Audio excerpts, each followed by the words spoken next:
एक महिला किसी मंदिर में पुजारी नहीं हो सकती, एक महिला किसी मस्जिद में मौलवी नहीं हो सकती, एक महिला किसी गिरजाघर में पादरी नहीं हो सकती, परंतु एक महिला प्रधानमंत्री हो सकती है, एक महिला पीसीपी हो सकती है, एक महिला हम जैसी कर्मचारी हो सकती है। यह अधिकार हमको धर्म ने नहीं दिया, यह अधिकार प्रदान किया संविधान ने। तो दिल से गौरव महसूस कीजिए इस संविधान के लिए, उस भाव के लिए जिसके लिए संविधान की रचना की गई थी कि भारत एक लोकतांत्रिक देश के रूप में स्थापित हो।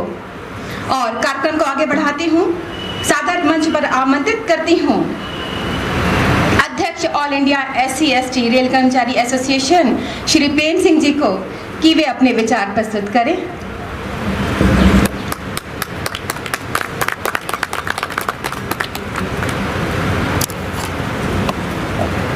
महाकारुणिक तथागत गौतम बुद्ध को नमन करते हुए बोध सत भारत रत्न बाबा साहब डॉक्टर BR अम्बेडकर जी के चरणों में कोटि कोटि नमन करता हूँ।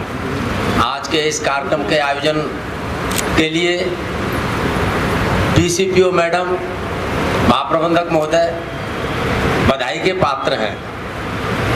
आज के इस कार्यक्रम में उपस्थित सभी ट्रेड यूनियन के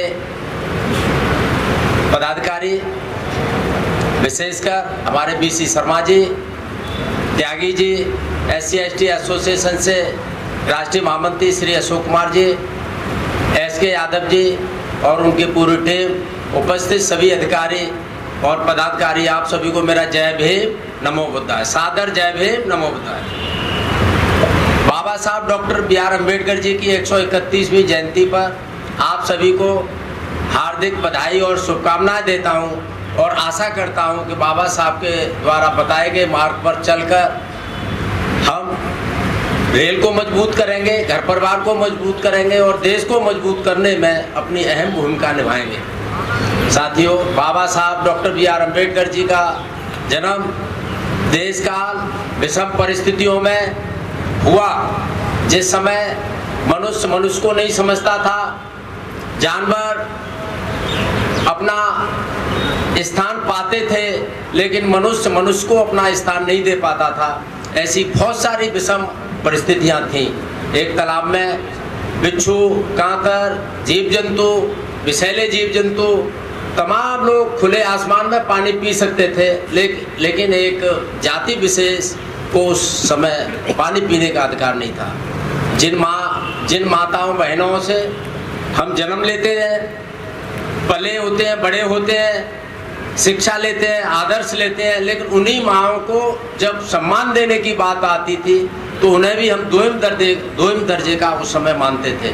आज अगर महिलाओं का जो समान स्थिति है, बैठने का अधिकार है, बराबर काम करने का अधिकार है, एक चपरासी से लेकर देश के प्रधानमंत्री, राष्ट्रपति तक महिला बनी, तो वो सिर्फ और सिर्फ बाबा साहब की देन है। किसी धर्म विशेष ने, देवी देवता ने, किसी ने ये अधिकार नहीं दिया। बाबा साहब ने विषम परिस्थितियों में देखते हुए, अंतर्विरोध को देखते हुए सारी जिंदगी, जिल्लत की जिंदगी जीने के बावजूद भी जब भी उन्हें संविधान बनाने का मौका मिला, बाबा साहब ने अपनी कहीं भी नाराजगी जाहिर नहीं की और जिसको जो भी जरूरतमंद था, कुछ भी था, मानव से लेकर के जीव जंतु तक, प्राणी तक, जानवरों तक, सबको समान अधिकार दिया। ये सिर्फ और सिर्फ बाबा साहब की देन है। बाबा साहब को एक जाति विशेष से जोड़ना, जाति विशेष के साथ लगाए रखना, ये बहुत बड़ा अन्याय होगा। आज कुछ लोग ये कहते हैं कि संविधान समिति के बाबा साहब प्रारूप समिति के अध्यक्ष थे, अध्यक्ष जरूर थे, लेकिन ये मैं कह सकता हूँ जितना भी मैंने पढ़ा है कि संविधान 95% जो संविधान बनाया गया वो सिर्फ और सिर्फ बाबा साहब की देन है। चूंकि जो समिति में थे, कुछ बाहर थे, कुछ बीमार थे, राजनीति से फुर्सत नहीं थी और चूंकि अध्यक्ष थे, अध्यक्ष की जिम्मेदारी ज़्यादा होती है, तो उस तरह से बाबा साहब ने संविधान को अंजाम दिया। और आज जो भारत, हमारा जो अखंड भारत है, विभिन्न भाषाओं के, विभिन्न धर्मों के, जाति के, तमाम समस्याओं के रहते हुए भी अगर आज भारत खड़ा हुआ है तो सिर्फ और सिर्फ भारतीय संविधान की वजह से खड़ा हुआ है। अन्यथा बहुत सारे ऐसे देश हैं जो हमारे संविधान के बाद में संविधान बने और वो जो वहाँ के देश हैं वो टूट गए। साथियों, बाबा साहब 9 भाषाओं के धनी रहे। बाबा साहब के पास 32 डिग्रियाँ, जो न उस समय तक तो कोई किसी के पास थी ही नहीं। आज भी इतना कोई पढ़ा लिखा व्यक्ति हमारे भारत में नहीं है, ऐसा मेरा मानना है। तो बाबा साहब को जो भी हम मान और सम्मान जितना भी देंगे वो उतना कम ही रहेगा। बाबा साहब ने समान वोट का अधिकार देकर आज जो महिलाओं की स्थिति है, मातृत्व अवकाश है, जो उनके पेरेंट्स जो फादर को जो अवकाश 10 दिन का जो अवकाश है वो सिर्फ और सिर्फ ये बाबा साहब की देन है। हाँ, उस समय जब हिंदू कोड बिल की प्रस्तावना हुई उस समय देश की स्थिति अच्छी नहीं थी, बहुत सारा विरोध हुआ और जब विरोध हुआ तो उन्होंने कानून मंत्री से अपना इस्तीफा दे दिया और वो बिल पास नहीं हुए। बाद में जाके वो टुकड़ों में जाके पास हुआ और आज भी वो उसी की वजह से आज जो सुविधाएं मिली हुई हैं वो सिर्फ और सिर्फ बाबा साहब की देन है। आज जो ट्रेड यूनियन है, एसोसिएशन है, ये सिर्फ और सिर्फ बाबा साहब की परिकल्पना थी और बाबा साहब के द्वारा दी गई व्यवस्थाओं की ही ये देन है।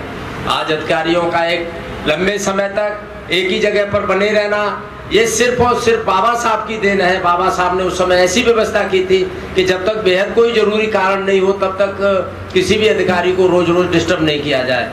आज हम जो 8 घंटे जो काम कर रहे हैं वो सिर्फ और सिर्फ बाबा साहब की देन है। उस समय संविधान से पूर्व 12 घंटे काम के 12 घंटे थे और जो हमारा जो साप्ताहिक अवकाश है ये सिर्फ और सिर्फ बाबा साहब की देन है।